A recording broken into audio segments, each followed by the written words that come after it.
Romans 8 verse 2. And because you belong to Him, to Christ Jesus, the power of the life-giving Spirit, which is the Holy Spirit, has freed you from the power of sin that leads to death. Sabi sa verse, dahil daw kaisa na tayo ni Christ Jesus o belong na tayo kay Christ Jesus, nasa side na tayo ni Christ Jesus, pinalaya na daw tayo ng Holy Spirit, ng power ng Holy Spirit sa power ng kasalanan. Pero bakit paulit-ulit pa rin akong nahuhulog sa kasalanan? Mahal ko naman na si Lord. Tumanggap naman na ako kay Lord. Pero bakit paulit-ulit pa rin akong nagkakasala?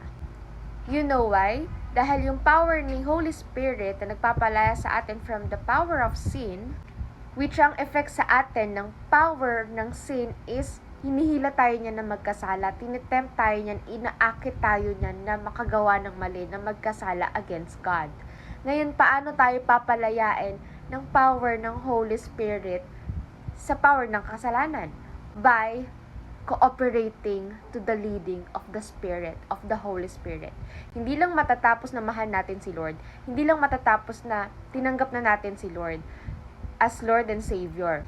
But right after na tinanggap natin si Jesus Christ as Lord and Savior, andun na yung effect sa atin ng power ng Holy Spirit, which is yung binibigyan tayo nito ng wisdom, ng discernment, ng knowledge, ng strength to know and understand the path and ways and will of God. Ngayon, as the Holy Spirit imparted to us the wisdom, the discernment para layuan ng kasalanan, para hindi pumunta sa path ng kasalanan, ngayon kung makikikooperate tayo doon lang magkakaroon ng effect yung power ni Holy Spirit para palayain tayo sa power ng sin.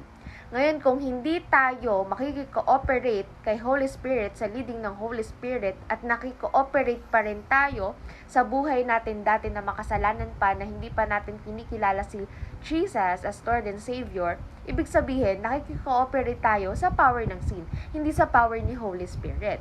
So ngayon, ang cooperation natin sa power ng Holy Spirit na magpapalaya sa atin sa power ng kasalanan para hindi na tayo paulit-ulit mahulog sa kasalanan, para hindi na tayo gawing slave ng kasalanan, requires discipline. Ngayon, kaakibat ng discipline is yung pagtitiis mo sa sarili mo. Titiisin mo yung tawag ng laman mo, titiisin mo yung temptation na talagang lalayuan mo. Ngayon, nasa sayo na yan kung pipigilan mo yung sarili mo o hindi.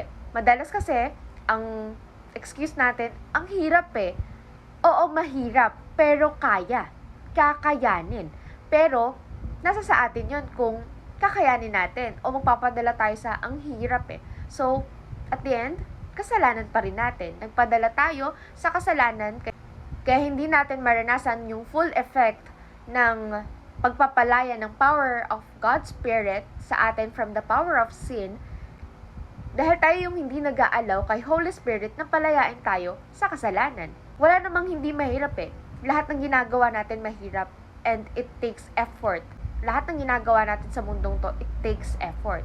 Ngayon, kung gusto natin talaga makawala sa kasalanan, sa kapangyarihan ng kasalanan, it takes effort. It takes cooperation sa leading ng Holy Spirit.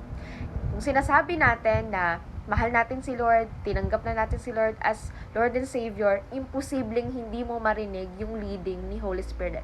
Imposibleng hindi mo alam yung conviction ni Holy Spirit. Ngayon, decision mo ngayon kung susunod ka sa Kanya o hindi. So, at the end of the day, kasalanan talaga natin kung paulit-ulit tayo nalalaglag sa kasalanan.